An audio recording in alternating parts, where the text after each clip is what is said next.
Magandang araw sa inyo mga kayumangki. Ito na naman po ang inyong abang lingkod para po sa isang talakayan. Tama po, para talakayin po ang isang kontrobersyal sa issue ng ating lipunan. Kung kayo po ay bago sa aking channel, mangyari po lamang na kayo po ay mag-likes, mag-comments at mag-subscribe na rin po.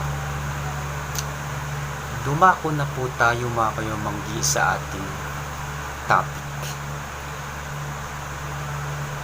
Ang atin pong pag-uusapan ngayon ay tungkol po sa isang netizen na kontrobersyal po ngayon sa social media. Ito po ay ang social media Twitter. Tama po mga kayumanggi. At ang tao pong ito ay meron po siyang isang mapangahas na pahayag sa kanyang post na atin pong babasahin na po lamang. Ang sabi po niya dito, I will give 50 million pesos kung sino ang makapapatay o makakapagpatumba kay Duterte. Kung napansin po ninyo mga kayumanggi, napakatapang po ng taong ito at hindi lamang po iyon.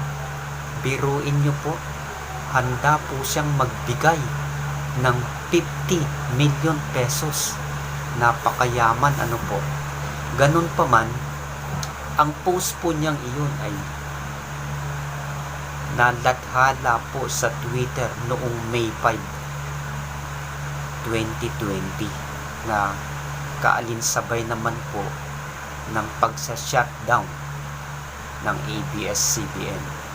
Dahil ayon po sa kanyang post, siguro ang tao pong ito ay panatiko ng istasyon ito.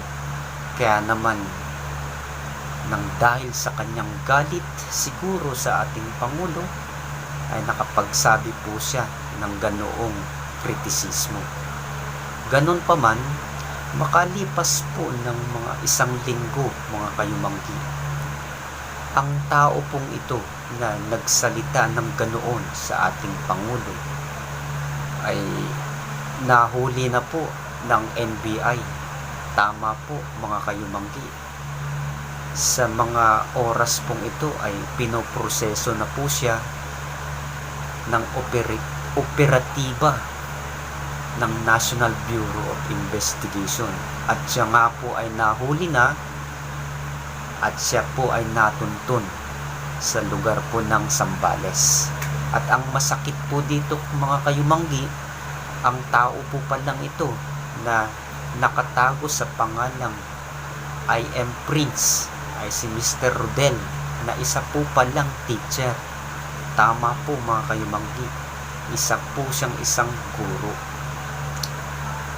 Ano po ang makukuha nating leksyon dito mga kayumanggi?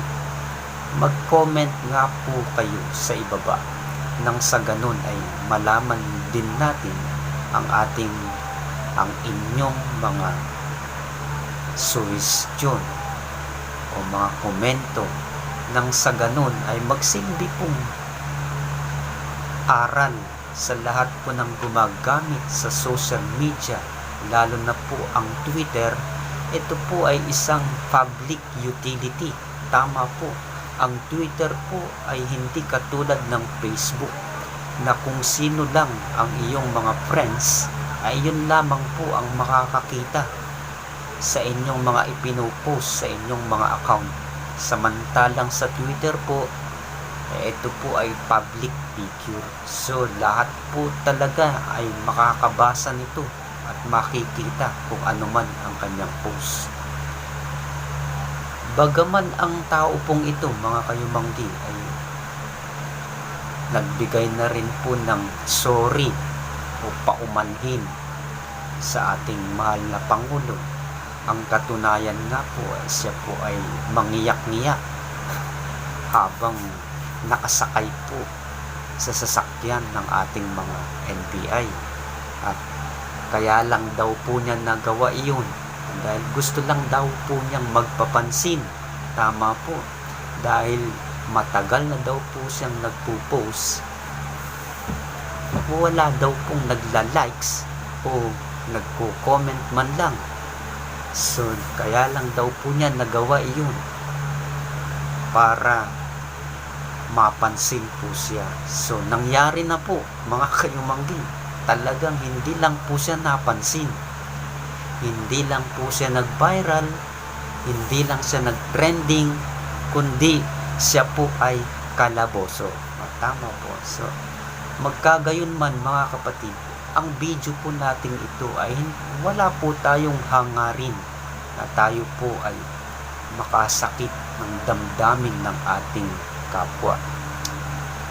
Ang video pong ito ay nagbibigay lamang po tayo ng babala sa mga ibang netizen, sa ibang mga nagpo-post sa media, na tayo po ay maging mapanuri, maging magsiyasat, at hindi po lahat ng ipopost po natin sa media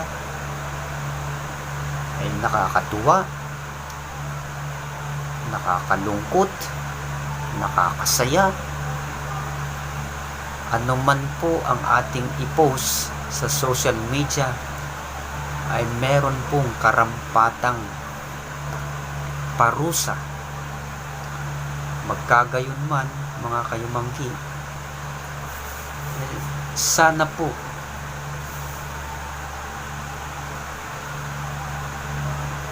ang paghingi po niya ng paumanhin sa ating mahal na Pangulo, nawa po ay sa akin pong opinyon, ito naman po ay para lang sa aking opinyon, sana po ay mabigyan din po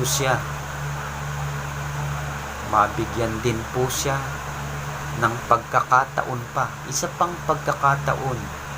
Huwag naman po sana siyang bigyan ng isang napakabigat na parusa. Ang ibig ko pong sabihin, bagamat napanood ko na rin po ang kanyang video at talagang bukal naman po sa kanyang kalooban na siya po ay humihingi ng kapatawaran sa ating mahal na Pangulo, sapagkat ang ating mahal na Pangulo naman ay tao lang din naman po, at talagang lahat ng kanyang magagawa, lahat ng kanyang ipaglilingkod ay para naman po sa kapakanan nating mga Pilipino. So mga kayumanggi, meron po tayong kasabihan, what goes around comes around. So eto na po yung naging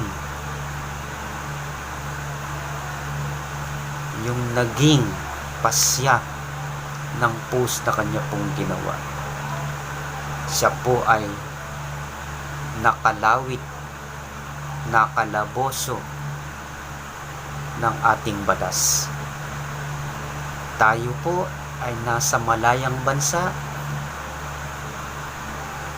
Lahat po ng freedom of expression, freedom of speech, malaya po nating gawin. Kung ano po ang ating saloobin, malaya po tayong magkritisismo, malaya po tayong pumuna sa lahat po ng mga patakaran at pulisiya sa mga namiminuno dito po sa ating gobyerno. Magkagayon man, meron po tayong batas.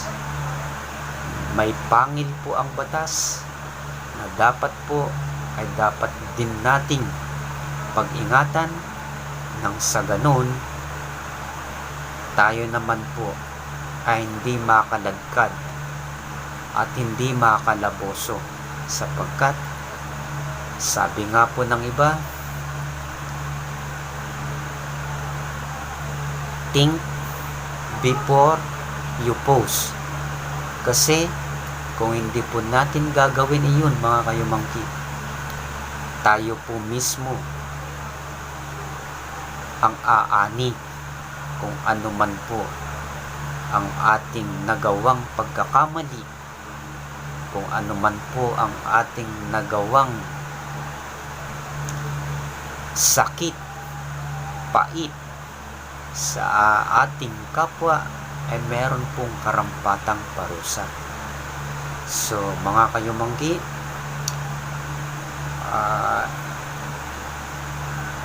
nasa gitna po tayo ngayon ng napakalaking krisis dito po sa ating bansa. At tayo po ay nasa national state of emergency. Kaya mag-ingat po tayo sa mga bagay-bagay, lalong-lalo na po sa mga naipopost natin sa YouTube, sa Facebook, sa Twitter o sa Instagram, ano man pong social platform po iyan. Nawa po ay magsilbing lesson po ito sa iba na hindi po sa lahat ng pagkakataon ang freedom of speech, ang freedom of expression meron pong katapat na parusa. So, magandang araw po sa ating lahat. Pilipino, mabuhay